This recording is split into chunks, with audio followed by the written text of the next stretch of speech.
이거의 평면은 이제 어디를 자르느냐가 중요할 텐데, 이거는 이제 바닥에서 600 높이 정도에 설치되어 있는 창이다 라고 설명을 드렸어요. 이렇게 해서 바닥에서 600 정도 높이에 설치되어 있거든요. 결론은 여기에 지금 책상을 저희가 놓고 쓰고 있는데, 실제 창가 쪽에 앉아 계신 분은 보시면 아시겠지만 책상이 창문 위에 있죠. 창 위쪽에 있습니다. 살짝 위쪽에 있어요. 물론 이것도 어떻게든 쓰려면 써요. 창문에 있는 뭐 틀 같은 데다가 뭔가를 올려놓고 쓴다, 이렇게 쓸 수 있는데, 그런 면에서 보면은 이 강의장의 이 창은 실내에서 쓰는 걸 기준으로 설계를 했다기보다는 외부에서 보이는 모양을 좀 신경 써서 설계를 하다 보니까 이런 형태의 높이 창이 나왔다 라고 보는 게 더 맞을 수 있다 입니다. 뭐 그 정도고요.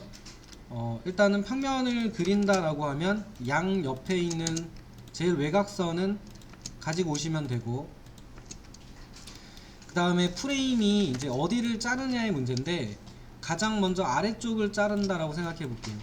요 아래쪽, 여기를 잘라서 아래를 본다면 어떻게 그려질 것인가 입니다. 일단은 그냥 평면 형태로 보면은 요렇게 생겨 있는 네모, 유리, 네모, 그 다음에 여기는 프레임이 하나 더 있었겠죠. 쭉 가서 유리를 잡고 있는 프레임이 나오고, 틀을 잡는 프레임이 나왔을 거고, 다시 유리 잡는 프레임이 나오고, 유리, 프레임, 큰 틀, 그 다음에 유리, 틀, 이렇게 나왔을 거예요. 근데 문제는 이제 요거는 위로 열리는 거죠. 위로 열리는 거다 보니까 평면도에서 쟤를 어떻게 표현하는가가 좀 애매했을 겁니다. 그래서 여기를 자른다라고 가정하고 그려볼게요. 물론 여기보다는 아마 여기가 잘렸을 확률이 커요.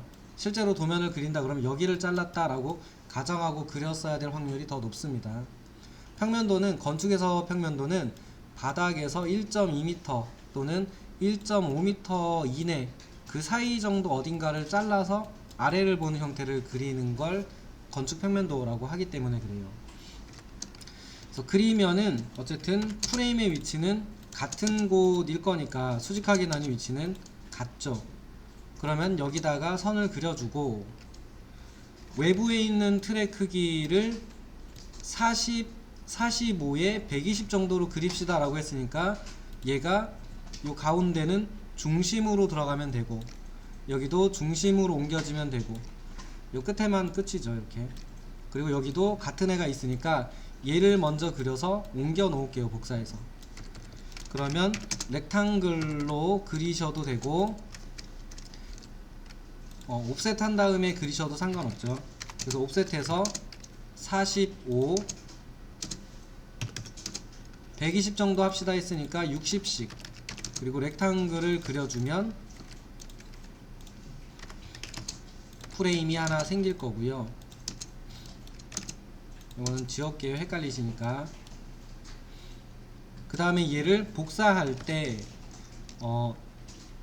여기 미드 포인트, 여기에 있는 미드 포인트가 이 선, 여기죠. 이 점이 여기에 직각으로 교차하는 부분에 복사가 되면은 바로 이렇게 복사가 되겠죠. 그래서 스냅을 이용해서 쓰시면 편하고, 얘가 좀 불편하다라고 하시는 분은 선을 그린 다음에, 선을 그어 놓은 다음에 교차점을 이용해서 복사하셔도 되죠. 이 선에, 이 네모의 미드 포인트가 교차 포인트에 복사되게 놓으셔도 이렇게 복사가 되겠죠. 그래서 편하신 대로 미드 포인트가 교차 포인트에, 옆으로 가서 교차 포인트, 옆으로 가서 교차, 요 끝은 근처에다 놓으신 다음에 이동으로 이렇게 한 번 더 옮겨 주시면 되죠. 이유는 끝단이거든요. 자, 이렇게 하면은 얘네가 같은 위치죠. 이렇게.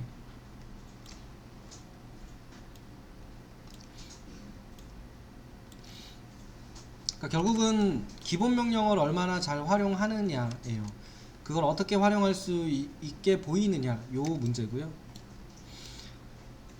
일단은 유리가 있는 부분, 여기가 유리고 여기가 바로 유리죠.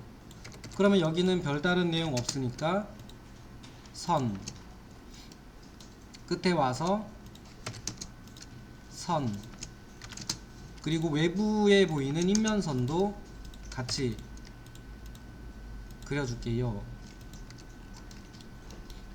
나중에 그리려고 하면 또 까먹기도 하니까 형상의 끝이니까 그냥 마무리한다 생각하고 이렇게 그리시면은 끝은 해결되죠.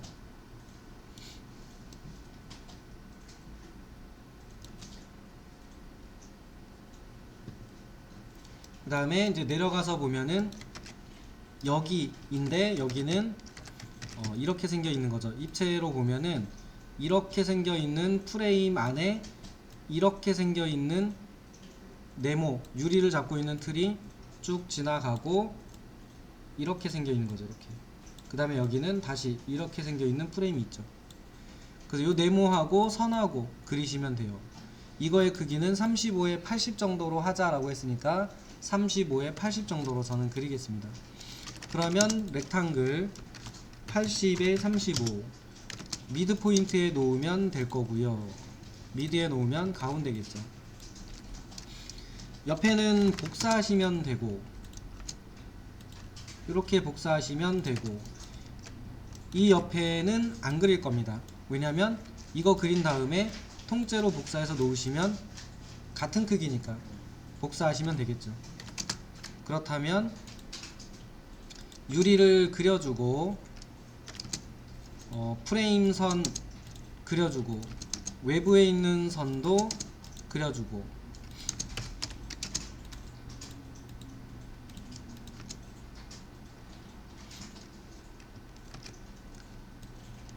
요 정도 표현이 됩니다.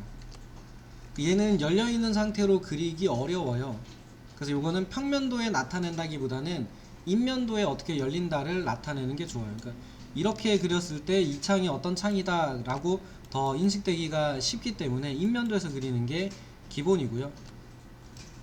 평면도에서는 사실 이렇게만 그려 놓으셔도 알아보셔야 돼요. 일단은 뭐 대충 알아본다 이렇게 보시면 되는데 이렇게 그리는 경우는 있습니다. 추천드리진 않는데 반드시 그리세요 이렇게 추천드리진 않는데 얘가 만약에 열린다면 바깥쪽으로 열릴 거거든요.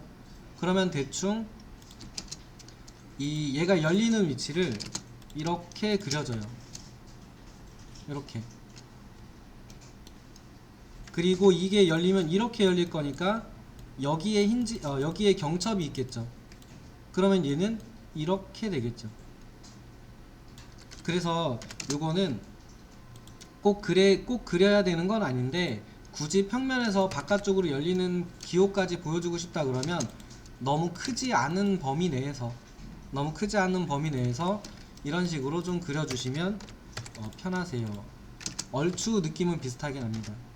이렇게 그려놓으면 얘는 요렇게 연다라는 기호, 평면에다가 요 정도까지 하시는 분들은 계십니다. 근데 이 기호가 반드시 해야 되느냐라고 하면 그건 또 아닌 것 같아요. 어차피 저렇게 열리는 물체는 평면도에 나타내기 어려운 형상이에요. 평면도에 나타내기 어려운 형상이기 때문에 반드시 이렇게 그립니다는 아닌 것 같고요.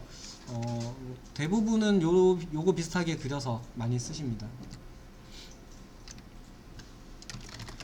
그러면 이제 복사하셔가지고 여기까지 되셨으면은 그대로 복사해서 옆으로 갖다가 놓으시면